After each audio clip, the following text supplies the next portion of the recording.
죄악의 무거운 짐, 이런 말씀을 나누도록 하겠습니다. 올여름이 무척 덥습니다.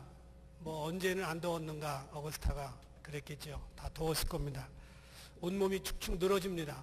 특별히 짐을 들고 다니다 보면 땀이 더 납니다. 잠깐 동안 짐을 들었는데도 땀이 줄줄 흐릅니다. 그래서 가볍게 다니는 게 좋습니다. 짐 없이. 옷도 가볍게 입는 게 좋고요. 마음도 가볍게, 그리고 무엇보다 우리는 영혼을 가볍게 하는 것이 중요합니다. 임종을 전문으로 연구하는 의사들의 연구 결과가 있었습니다. 체중이 그 영혼의 무게가, 영혼의 체중이 21g이라는 얘기입니다.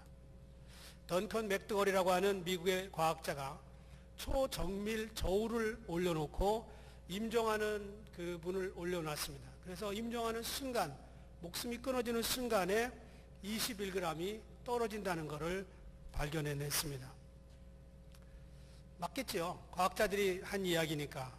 그런데 영혼의 무게가 21g밖에 안 될까? 그런 생각을 한번 저는 해봅니다. 우리가 피곤하면 뭐라고 얘기하냐면 몸이 무겁다 말합니다. 근데 피곤할 때나 피곤하지 않을 때나 몸무게는 동일합니다. 그런데 왜 피곤할 때 더 무겁게 느껴질까? 또 식사를 잘 하시고 운동을 잘 하고 또 샤워를 한다든지 그러면 몸이 가볍다라고 얘기합니다. 그러면 몸무게가 확 줄었을까? 그렇지 않습니다. 그렇다면 영혼의 무게도 상태에 따라 가벼울 수도 있고 무거워질 수도 있다고 저는 생각을 합니다. 세상의 욕심과 허영과 교만과 그리고 명예심이 가득 찰 때 영혼은 무겁습니다. 날마다 회개하고 영혼을 가볍게 하고 말씀 가운데 늘 은혜가 충만하면 내 영혼이 가볍습니다. 사람들과 막힌 것이 있고 왠지 불안한 그리고 불편한 관계를 맺고 살아가면 영혼은 뭔가에 짓눌려 있으면서 무겁게 느껴질 수가 있습니다. 그래서 우리는 날마다 가벼운 영혼으로 살아야 됩니다. 그리고 인생 마지막 순간 모든 것이 끝날 때 다 내려놓고 떠날 수 있어야 됩니다. 너무나 많은 사람들이 인생의 마지막까지 무거운 짐을 질질 끌고 갑니다. 해결할 걸 미리 다 해결하면 좋은데. 허버트 험프리라고 하는 미국의 유명한 정치인이 있었습니다. 1960년대, 70년대 이분이 부통령까지 지냈기 때문에 굉장히 거물 정치인입니다. 1968년에 선거를 해서 닉슨에게 패배를 합니다. 그리고 닉슨과 맺을 수 없는 그 불편한 정적 관계가 됐습니다. 닉슨이 가는 곳에 험프리 가지 않습니다. 험프리가 말을 하면 닉슨이 비난을 합니다. 죽기 3일 전에 제시 잭슨 목사에게 험프리가 부탁을 합니다. 나 닉슨 좀 만나고 싶다. 근데 3일 있다가 죽을지 4일 있다 죽을지는 아직 모를 때입니다. 그런데 자기가 이제 죽을 때가 다 되는 걸 알고 닉슨을 불러달라고 말합니다. 제시 잭슨 흑인 목사님이 닉슨을 불러다가 줬어요. 그랬더니 험프리가 내가 그동안 자네한테 잘못한 거 용서해 주게나. 그리고 닉슨도 이제 곧 죽으려고 하는 험프리에게 아니 무슨 말인가, 우리가 정치하다 보면 그럴 수도 있고 저럴 수도 있지, 서로 화해하고 용서하고 기도하고 3일 후에 죽었습니다. 1978년 그의 장례식에 닉슨 대통령이 참석해서 조의를 표했습니다. 여러분, 우리는 날마다 가벼운 영혼으로 살아야 됩니다. 그리고 인생을 떠나는 순간에는 모든 것을 다 내려놓고 주님 앞으로 올라가야 됩니다. 오늘 시편 38편을 읽었는데 영혼이 무거웠던 한 사람을 만나는데 다윗 왕입니다. 그래서 시편 6편과 32편, 38편, 51, 102, 130, 143편 이것을 7대 참회시라고 부릅니다. 이 시편 38편도 다윗이 밧세바와의 범죄를 참회한 시로 한 나라의 왕이 아니라 자신의 죄에 대해서 괴로워하는 연약한 인간 다윗을 묘사하고 있습니다. 4절에 보니까 내 죄악이 내 머리에 넘쳐서 무거운 짐 같다 그랬습니다. 이런 경험이 있으십니까? 여러분, 죄를 지어서 너무 머리가 무거워서 이 무거운 머리 때문에, 이 죄악의 짐 때문에 괴로워했던 시절이 있습니까? 지금 다윗의 영혼이 지금 그 상태입니다. 창세기 4장 13절에 보면은 아벨을 죽인 가인이 이렇게 말합니다. 내 죄벌이 너무 중하여 견딜 수 없나이다. 질투가 나서 아벨을 죽이긴 했지만 형으로서 동생을 죽였다는 사실 때문에 괴로웠습니다. 무겁다. 죄의 짐이 무겁다는 말입니다. 여러분 예수 그리스도를 믿으면서 영혼이 무게가 너무 무겁다, 힘들다, 지쳐있다 이런 느낌을 자주 가질 겁니다. 18세기에 하나님께서 크게 사용하셨던 조지 휘트필드라고 하는 유명한 목사님이 계십니다. 이분은 거의 요하네슬레와 맞먹을 정도로 훌륭한 설교자였습니다. 어느 날 많은 사람들에게 설교를 하고 있는데 그날 죄의 짐에 대해서 설교를 했습니다. 이 세상에서 제일 무거운 짐, 그것이 무엇인지 아십니까? 바로 죄의 짐입니다. 조지 휘필드 목사님이 이렇게 설교를 하시자 한 청중 가운데 한 청년이 손을 들고 목사님, 죄송하지만 그 죄의 무거운 짐을 저는 느끼지 못하는데요. 이렇게 이야기하자 목사님이 대답합니다. 청년이요, 그것은 청년이 죽어있기 때문에 죄의 짐을 느끼지 못하는 것입니다. 죽은 송장에게 바위를 얹어 보십시오. 꿈쩍이나 하나, 느끼기나 하나. 그러면서 대답했다는 유명한 이야기가 있습니다.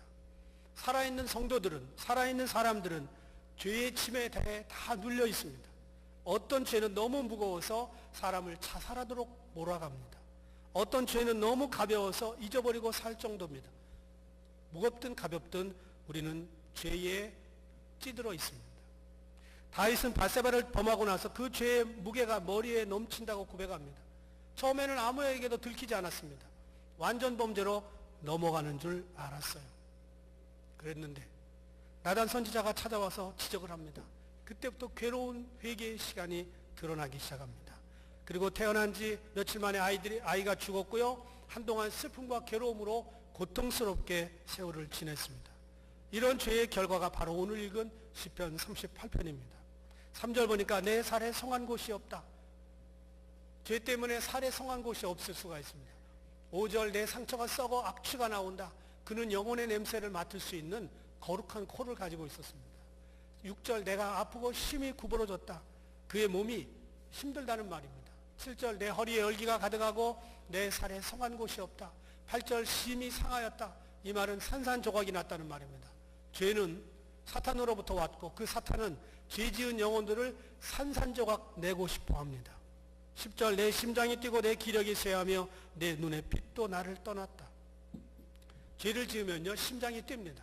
남의 것을 슬쩍 하려고 하는 순간 아무도 자기를 책망하지 않지만 가슴 속에서 두근반 세근반 합해서 6근 이렇게 나오는 거예요. 심장이 뛰어요. 어쩔 수가 없어요. 기력이 쇠합니다. 내 눈의 빛도 나를 떠났다. 죄 지은 사람들은요 눈의 총기가 사라집니다. 죄는 종합병원과 같습니다.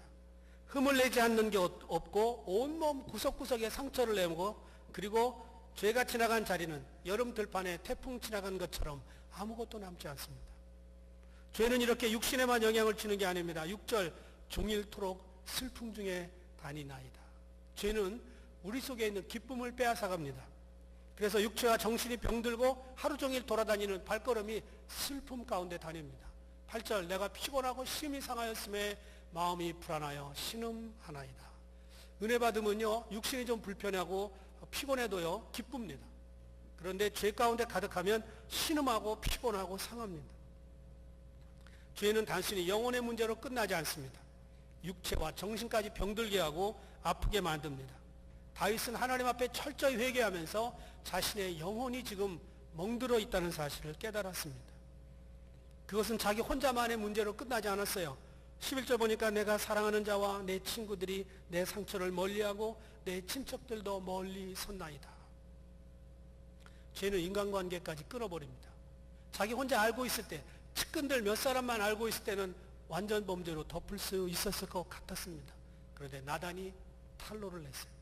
가까이 있던 친척들 친구들이 다 알아버렸어요. 여자를 건드렸대. 그 남편을 전쟁터에 내보내 죽게 했대.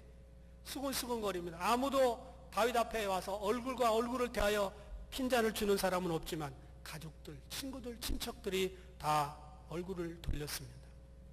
죄 지은 사람 곁에 가까이 가고 싶지 않았습니다. 대부분 교도소에 갇힌 가족들을 찾아가는 사람들이 적다고 이야기합니다.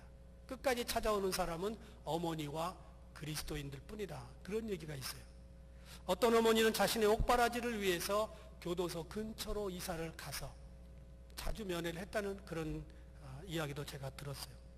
죄를 지으면 하나님도 나와 분리가 되지만 사람들과의 관계도 끊어집니다. 12절 내 생명을 찾는 자가 올무를 놓았다. 이 말은 다윗의 죄로 말미암아 적들이 이제 건수를 얻었습니다. 가족 친척들은 말할 것도 없고 다윗의 정적들이 이 기회를 이용해서 다윗을 제거하려고 하는 시도가 있었다는 걸 말합니다. 죄는 파괴력이 엄청나게 강해서 하나님과의 관계, 이웃과의 관계를 다 끊어버리고 내 자신의 육신과 영혼을 구석구석까지 파괴하고 맙니다. 살아서 회개하면 다행이지만 회개하지 않고 죽으면 영원한 생명까지도 파괴시키고 마는 것이 죄의 영향력입니다. 자, 여러분이 여기까지 들었을 때 내가 무슨 다윗처럼 여자를 건드렸나, 남자를 건드렸나, 남의 여자 남의 남자를 건드렸나, 난 깨끗한데 왜 주일날 이런 얘기를 들어야 되나? 그런데 예수님은 이렇게 얘기하셨어요. 여자를 보고 음욕을 품는 자마다 이미 간음했다. 저는 이 말씀 성경에 없었으면 좋겠는데 이 말씀 때문에, 그리고 여자를 왜 꼭 여자를이야? 남자를 보고 음욕을 안 품나? 남자들도 품지. 남자들을 보고 여자들도 품지. 그런데 이 말을 한마디는 우리에게 참 영혼의 죄가 얼마나 무서운지를 알려주는 겁니다. 죄는 결과가 아니라 상태라는 걸 말합니다. 세상에서는 결과를 얘기해요. 너 얼마 죄를 지었냐 하고 결과를 말하지만 주님은 상태를 본다는 거예요. 마음에 동기가 있으면 이미 그건 죄를 졌다는 거예요. 여러분, 미국인도 있고 중국인도 있고 한국인도 있고 뭐 러시아인도 있지만 모두가 다 죄인입니다. 우리는 다윗보다 더 크고 더 자주 죄에 노출된 시대에 살고 있습니다. 우리 중에 어느 누구도 내가 다윗보다 죄를 적게 지었다고 말할 수 있는 사람은 없습니다. 희망이 없는 것일까? 9절에 보니까 주여 나의 모든 소원이 주 앞에 있사오며 이렇게 말합니다. 다윗은 지금 원하는 게 많아요. 정치적으로도 안정이 돼야 돼요. 나라도 안정이 돼야 돼요. 개인의 가정도 안정이 돼야 돼요. 여러 가지 소원이 있습니다. 그 모든 소원을 하나님께 아뢰입니다. 하나님께로 자기의 모든 소원을 창구를 단일화합니다. 죄의 짐에서 벗어나서 고통과 괴로움이 사라져서 건강과 영성이 회복돼서 미래를 확실하게 열고 싶은 모든 소원을 주님께만 향했다는 말이에요. 말하자면 하나님께 올인했다는 말이에요. 하나님은 자신에게 올인하는 사람을 그냥 내버려 둘 수가 없습니다. 어쩌면 하나님께서 이럴 경우도 있어요. 하나님에게만 올인할 수 있도록 때때로 상태를 악화시킵니다. 섣불리 손잡아서 일으켜주지 않습니다. 왜냐하면 완전히 엎어져서 하나님만을 바라볼 수 있도록 하기 위해서. 적당히 의지하는 사람은 적당히 도와주지만 올인하는 사람은 전체를 다 도와주십니다. 이것이 중요한 거예요. 여러분은 또 저는 어려움이 찾아올 때마다, 죄의 고통이 있을 때마다, 나의 영혼의 무거운 짐 때문에 괴로울 때마다 하나님께만 올인해야 됩니다. 그런데 이 시대는 종교인들조차 하나님에게 완전히 100% 신뢰하지 않습니다. 또 자기의 신들에게도 그렇게 하지 않습니다. 하버드 출신 미국 스님이 있습니다. 현각이라고 하는 스님인데 2016년에 그런 얘기를 했습니다. 돈 밝히는 한국 불교 떠난다. 이분은 예일대를 나왔어요. 하버드 대학원을 나왔습니다. 그리고 책을 만행, 하버드에서 화계사까지 그런 책을 썼는데 제가 그 스님이 쓴 책을 보고 많은 은혜를 받았습니다. 업종은 다르지만 내용은 같잖아요. 그래서 이분이 쓴 책을 보고 많은 은혜를 받았어요. 구도자로서의 삶에 대해서 많은 도전을 받았습니다. 그런 예일대를 나왔고 하버드 대학원을 나왔고 자기 집안은 캐톨릭 집안이고 어렸을 때 교회도 다녔어요. 그런데 한국의 불교에 미쳤습니다. 그래서 승려 생활을 하기 위해서 한국에 와서 25년 동안을 살았습니다. 산속에서 있을 때는 괜찮았어요. 그런데 여기저기 강연을 다니면서 한국의 조계사의 큰 스님들하고 자주 접하다 보니까 한국 불교가 돈을 너무 밝힌다는 것을 알았습니다. 산속으로 들어가서 모든 걸 머리를 깎고 모든 걸 다 버렸으면 신에게만 100% 의지하는 것이 맞습니다. 우리도 그럴 수 있어요. 욕심에 물든 사람들은 하나님을 실망시킵니다. 100% 하나님을 신뢰하지 않는 구도자로서의 삶이 종교인과 성도들에게 너무 많습니다. 그래서 제대로 살려고 하는 자들은 교회를 떠나고 진리를 떠날 수도 있어요. 오히려 교회에 실망해서. 우리는 오직 하나님만 바라고 내 죄의 모든 무거운 짐이 주님께만 해결이 가능하다는 것을 100% 신뢰해야 됩니다. 중세 기독교가 타락한 것도 다른 거 아니에요. 돈과 결탁하면서 권력을 사용하면서 타락한 것입니다. 성도들은 다윗처럼 하나님께만 올인해야 됩니다. 다윗이 무겁게 죄에 눌려 살 때에도 그의 주변에는 여전히 금덩어리가 있었어요. 은이 있었어요. 권력이 있었어요. 아름다운 여인들이 있었어요. 그리고 말만 하면 죽도록 충성하는 부하들도 있었습니다. 그러나 자기의 죄를 없애줄 수 있는 사람은 아무도 없었어요. 그래서 그는 하나님만을 붙든 거예요. 하나님만이 죄를 용서할 수 있고 자기의 영혼의 짐을 풀어줄 수 있기 때문에 하나님에게만 온전히 올인을 한 겁니다. 그 후 다윗은 철저히 회개했고 자유하게 되었고 비록 간음과 살인을 저질렀던 장본인이었지만 오늘까지 유대인들에게 가장 존경받는 왕이 되었습니다. 사도행전 13장 22절 보니까 다윗을 왕으로 세우시고 증거하여 가라사대 내가 이 세 아들 다윗을 만나니 내 마음에 합한 사람이라 내 뜻을 다 이루게 하리라. 자기 부하의 아내를 범하고 부하를 죽이고 회개도 하지 않고 적당히 넘어가려고 했던 이 사람을 하나님은 회개하고 나서 내 마음에 합한 사람이라고 이야기합니다. 철저히 회개하고 나면 하나님이 도와주시고 다시 기도의 응답이 시작이 됩니다. 15절 보니까 여호와여 내가 주를 바라사오니 내 주 하나님이 내게 응답하시리이다. 죄짓고 회개하지 않을 때는 하나님이 교통의 문을 닫습니다. 불통. 그런데 회개하고 나면 소통이 시작이 됩니다. 죄지은 인간이 바라볼 수 있는 유일한 희망은 하나님의 얼굴입니다. 그분을 바라보면 하나님은 우리의 기도에 응답하시고 다시 교통하시기 시작합니다. 철저히 회개하지 않고 아무리 유창하게 기도해도 그거는 독백으로 끝납니다. 너무나 많은 사람들이 독백하고 가는 경우가 있어요. 그러나 진심으로 회개하고 하나님께 매달리면 하나님은 다시 한번 우리에게 기도의 응답의 문을 열어주십니다. 사람이 어려움에 처하면 보통 가까이 있는 사람들에게 도움을 청합니다. 이것은 누구나 본능적입니다. 함께 신앙생활하는 사람들, 사랑하는 가족들, 친구들, 친척들에게 도움을 원합니다. 그리고 평소 강하게 보였다가도 아파서 누워있거나 힘들면 나를 누가 좀 찾아와 줬으면 합니다. 어떤 사람은 병원에 있을 때 노트를 옆에 두고 자기에게 찾아왔던 사람의 이름을 차근차근히 적는 것을 제가 목격을 했습니다. 저는 그렇게 적진 않아요. 기억하지. 내가 아픈 걸 보면서도 한 번도 찾아오지 않고 전화도 한 통화 안 하면 섭섭합니다. 건강하게 태어나면 거래를 끊을 수도 있습니다. 사람의 도움, 힘들고 어려울 때 물론 필요합니다. 그러나 무엇보다 가장 강하신 도우심은 하나님입니다. 하나님. 특히 죄의 깊은 밤에 있을 때 찬란한 자유의 아침을 주시는 분은 하나님 한 분뿐입니다. 그래서 죄를 지은 사람은 구체적으로 어떻게 해야 되는가? 18절 보니까 내 죄악을 아뢰고 내 죄를 슬퍼함이니이다. 죄를 지으면 슬퍼해야 됩니다. 근데 대부분의 사람이 합리화합니다. 변명하고 설명하고 해명합니다. 죄는 설명하는 것이 아니고 그것은 슬퍼해야 되는 것입니다. 죄인이 살 수 있는 유일한 길은 영혼의 무게를 가볍게 할 수 있는 길은 그것은 하나님 앞에서 슬퍼하고 내 죄를 토하는 것뿐입니다. 이럴 때 구원이 찾아오고요. 22절 보니까 속히 나를 도우소서 주 나의 구원이시여. 다윗의 유일한 구원이었던 그 하나님은 지금도 모든 성도들에게 유일한 구원의 희망입니다. 그래서 우리가 회개하고 우리 죄를 슬퍼할 때 속히 찾아오셔서 우리를 도와주십니다. 현대 교회들 가운데 철저히 회개에 대해서 가르치지 않고 죄를 슬퍼하지도 않고 천국에 갈 수 있다고 믿는 그리스도인들이 많이 있습니다.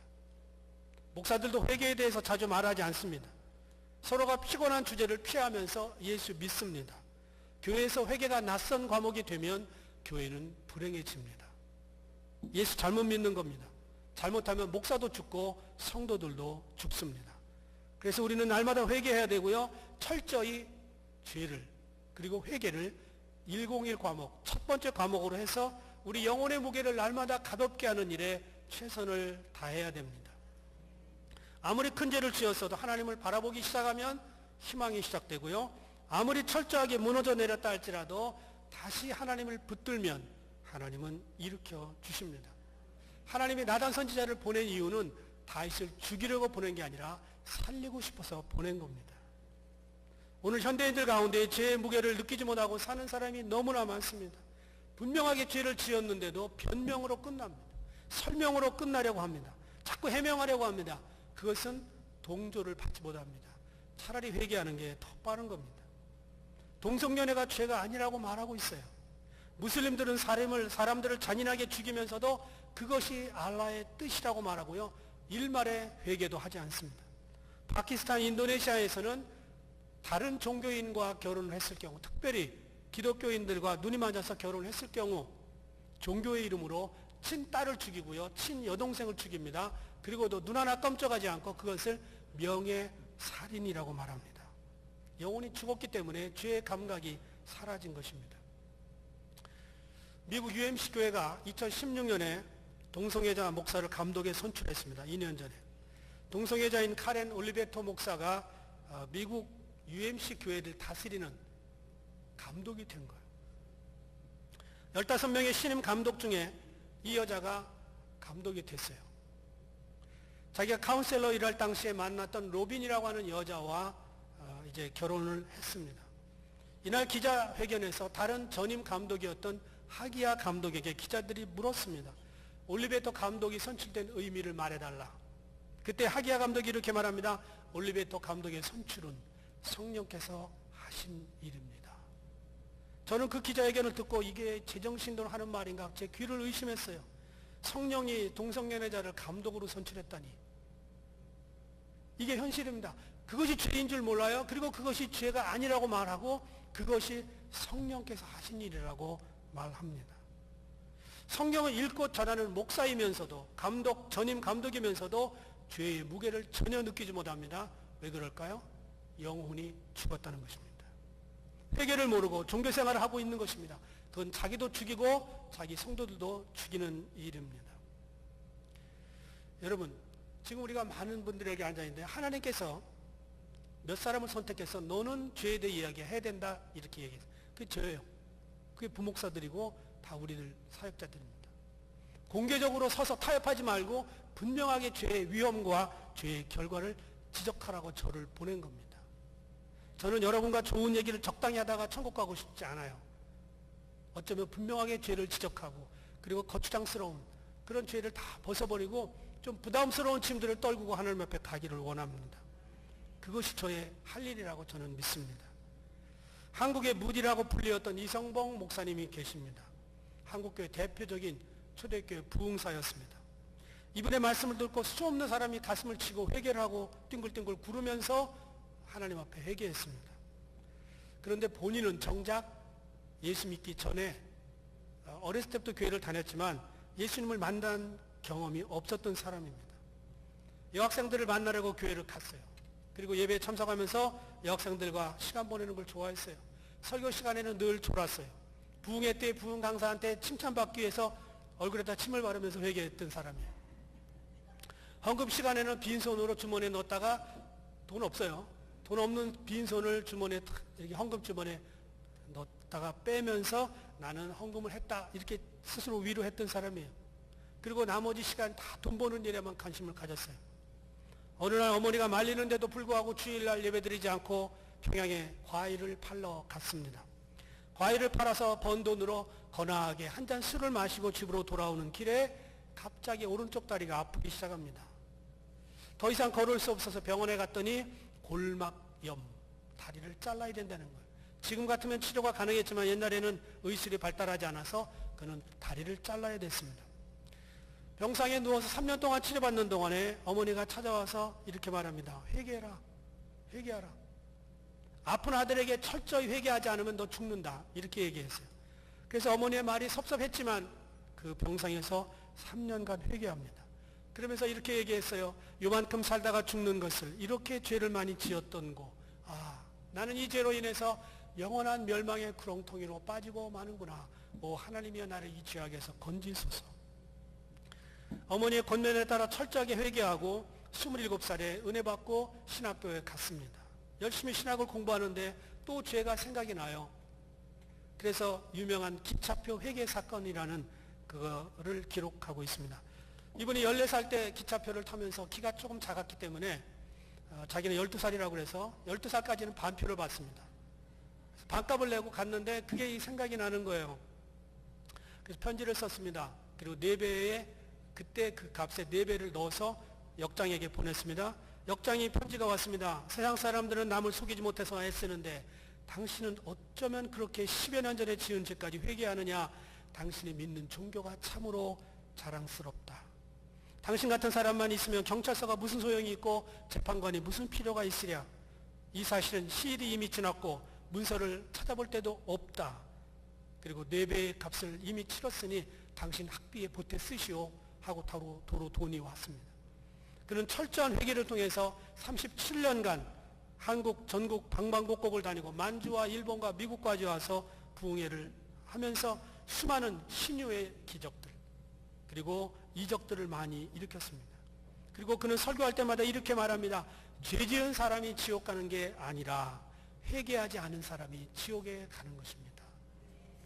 여러분, 요즘 우리가 얼마나 회개를 소홀히 하면서 예수를 믿는지 모릅니다. 이 시대가 그렇게 됐어요.